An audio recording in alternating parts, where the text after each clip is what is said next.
Hola, Aula, ¿cómo estáis? Espero que muy bien. Bien, os quería grabar este vídeo para comentaros algunos aspectos relacionados con el trabajo de PEC 3 que estáis ya a punto de presentar. Sabéis que la fecha de presentación es el día 11, que es el próximo lunes. Sabéis que no se puede retrasar la entrega si no es con motivos debidamente justificados y que la no presentación de un trabajo a estas alturas de la asignatura implica el abandono de la misma.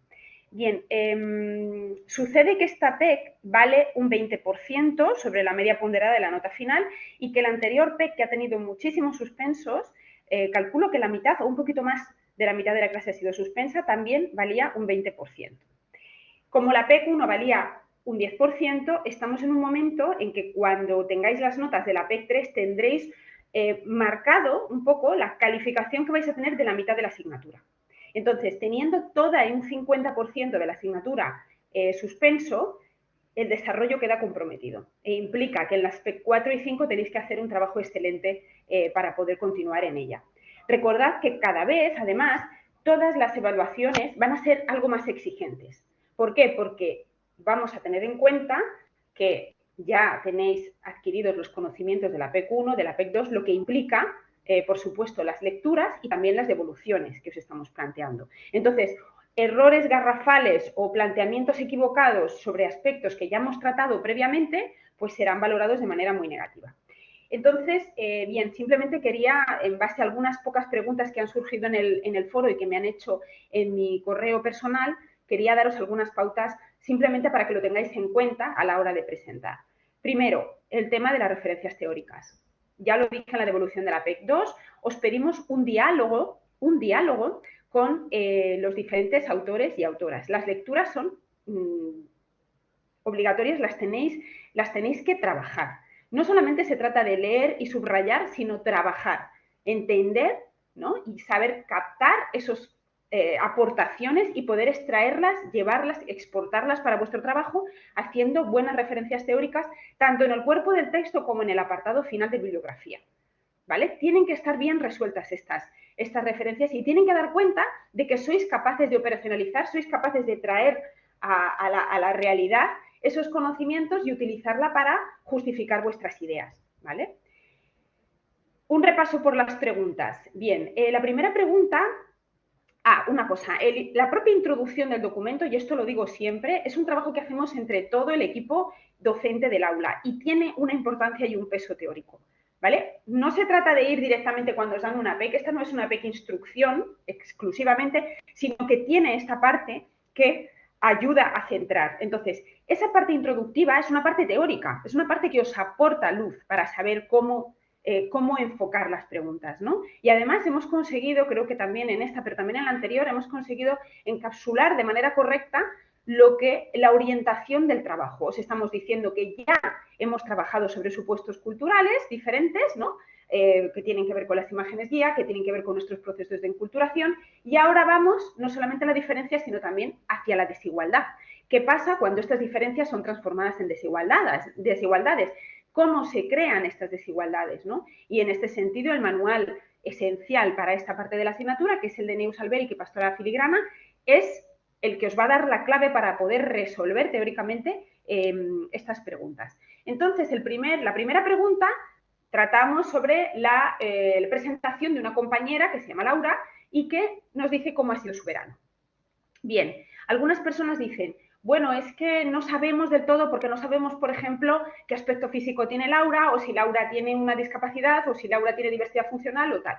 Vale, os pedimos imaginación etnográfica. ¿Esto qué significa? Significa no significa como fantasía en el sentido de me voy a inventar como a mí me dé la gana quién es Laura, sino según nuestro conocimiento de la realidad social, voy a intentar sacar más información de la vida de Laura, ¿vale? Este trabajo de imaginación etnográfica lo vais a tener que utilizar como educadoras sociales, entonces es importante. Entonces, por una parte, pediría que no os restrinjáis vuestras reflexiones, porque como no sé si Laura es tal o cual, pues entonces no lo voy a poner, ni que tampoco os vayáis demasiado imaginando la vida de Laura, porque tampoco este es el trabajo, ¿no? Pero, por ejemplo, si dice, me llamo Laura, tengo 47 años, soy de un pueblo de Zamora llamado Villalobos, podemos entender que es una mujer zamorana que vive ahí de siempre, entonces podemos ya entender algunas ideas relacionadas con su autoctonía, con su aspecto, etcétera, ¿no? También podéis plantear si queréis algún quiebro, pero tendría que estar justificado, ¿vale? Imaginemos, porque el trabajo va a ser mejor valorado cuantos más ejes saquéis a bailar en este análisis, ¿no? Y cuantos más ejes seáis capaces de poner en relación, ¿no? En esta intersección, ¿no? Entre diferentes categorías. Entonces, este es el trabajo que os pedimos. Esto implica comprender el esquema de ejes de opresión y de privilegio, comprenderlo bien y saberlo aplicar en una situación, en una lectura que os encontraréis con ellas muchísimas veces, ¿no? Y en este caso estamos hablando de una compañera que está en un proceso de estudiar educación social, como muchos de vosotros. Luego os pedimos que vosotros mismos recojáis vuestra descripción. Esto ya lo escribí en un anuncio y también lo pregunta un compañero o una compañera. Esta descripción puede ser recuperada, el número de palabras no computa para el total de la PEC, y hagáis este ejercicio sobre vosotros mismos, ¿no? Y os preguntamos, ¿no? ¿Qué imagen estáis proyectando y qué impacto puede tener en otras personas? ¿Vale? Y esto tiene que ver también con vuestro trabajo y con la mayoría de las personas que ejercen el trabajo de educadores sociales, de educadoras sociales en nuestro entorno, ¿no? Luego os pedimos un análisis, os damos la continuidad del caso, ¿no? Donde ya hay una acción educativa. ¿Cómo es esta acción? ¿Esta acción es realmente socioeducativa transformadora? Os pedimos hacer ese análisis. ¿Qué está pasando? ¿Cómo es este trabajo que se está haciendo? Y os preguntamos cosas muy concretas.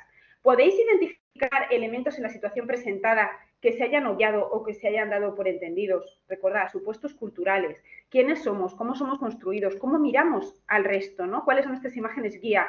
Este es el análisis que tenéis que hacer, ¿no? Sin que se sepan o sin que se hayan comprobado, este análisis es importantísimo, ¿vale? Para este trabajo en la PEC. Y luego también toda la pregunta 3.2, que es una pregunta que implica conocer el material de Neus Alberic y Pastora Filigrana y hablar de los discursos en los que se han podido basar.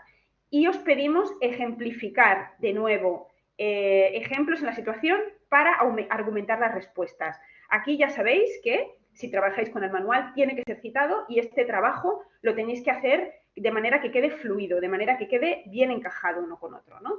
Y aquí volvemos a algo que tiene que ver con el trabajo de la primera parte, ¿no? Que es esta interrogación sobre nuestra tarea, nuestra persona, nuestra identidad, ¿no? Dice, las profesionales de la educación social que trabajan en servicios sociales ocupan una cierta posición de poder ante los otros, ante el vecindario, el resto de profesionales de administración. ¿Es la misma en relación a unas y a otros? Ahora que conocemos discursos, ahora que conocemos ejes, ahora que conocemos supuestos culturales y posibles desigualdades históricamente, económicamente construidas, ¿cómo son estas relaciones? Hay que ser capaces de desmenuzar esta realidad y analizarla de manera correcta y bien fundamentada, ¿no? Y también nos preguntamos por el impacto en que puede tener en las formas en las que se ha decidido actuar. Esto no está bien expresado, se ha decidido actuar educativamente, ¿vale? Este trabajo lo tenéis que hacer ahora, es un trabajo que espero que deis el do de pecho porque es una PEC que ya nos está haciendo mirar a la enunciación de las acciones cuando nos encontramos con situaciones donde hay diversidad cultural, de origen, económica, de todo tipo de diversidades, y os estamos ya haciendo que miréis a la práctica profesional de manera cada vez más encajada. En breve presentaré el trabajo que tenéis que desarrollar en la PEC 4, es un trabajo que va a ser grupal, pero bueno, esto no os preocupéis porque todavía quedan algunos días para ir pensando, para ir preparando logísticamente los grupos y para afrontar el trabajo de la siguiente PEC. Recordad, otra vez, por favor, citas, bien elaboración, bien expresado, tener en consideración que los aspectos de forma y de contenido son esenciales.